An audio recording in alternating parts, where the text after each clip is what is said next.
Assalamu alaikum wa rahmatullahi wa barakatuh. Welcome, my Hadith disciples, YouTubers and viewers upon the Sunnah and Athar to another exclusive episode of F.M.F, 5 Minutes of Fa'idah. Bismillah, alhamdulillah, wa salatu wa salamu ala rasulillah. One of the most iconic phrases, slogans, one of the most well-known and one of the most widely practiced things by Muslims is the statement of the Muslim, Bismillahir Rahmanir Rahim. Everybody says it. Everybody says it. Whether it's before you eat, before you get dressed, before you drive your car, you leave your home, you enter your home, you're in a restaurant, you're getting some clothes made, you're with the tailor, they're making you a dress or a shirt, you buy some shoes, you're putting on shoes overseas. Muslims who aren't, superstar Muslims, basic Muslims. I'm indecisive, should I buy this or not? In the marketplace they say, Bismillah or Bismillah Rahman Rahim.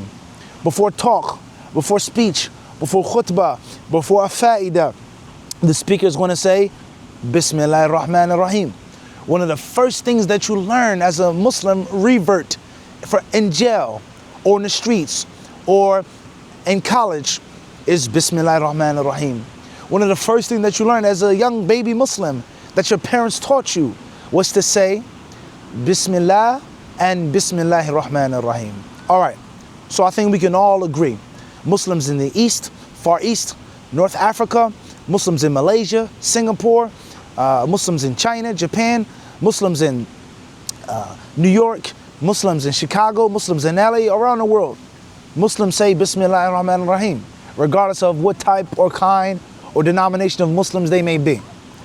But have you ever sat down and asked yourself or thought about what does the statement mean? What does it really mean? And what are some of the depths, what are the dimensions of that statement? I want to focus right now, bi'idhnillahi ta'ala, when we say Bismillah Rahman Rahim, that you begin something, seeking Allah's help, seeking Allah's blessings, seeking Allah's protection. But let's focus on the two names of Allah subhanahu wa ta'ala that are mentioned in this iconic statement. And those names are Ar-Rahman and Ar-Rahim. What do they mean? So in English, we say, in the name of Allah, the most gracious, the most merciful. Or in the name of Allah, the most beneficent, the most merciful. Or in the name of Allah, the most merciful and the giver of mercy, etc. Is there a difference? Are there differences between those two names of Allah subhanahu wa ta'ala, Ar-Rahman and Ar-Rahim? Or one may ask, are they synonymous? Are any of Allah subhanahu wa ta'ala's names synonymous? A non-Muslim may say it's redundancy. It makes no sense. Rahman and Rahim translated as the same. All right. So some scholars, they say Ar-Rahman and Ar-Rahim, there are differences between the two. And from those differences is that Ar-Rahman is one who's always merciful. He's always been merciful, and he'll always be merciful. And Ar-Rahim is the one who shows mercy, who sends down mercy, who endows his servants with mercy in different times, different scenarios, different circumstances, different situations. I.e., one pertains to Allah subhanahu wa ta'ala himself, and the other pertains to Allah's actions when He wills. And others, they say Rahman fi dunya, Rahimun fil akhirah. They say Rahman meaning in this world, and Rahim meaning mercy in the hereafter, when the people need it the most.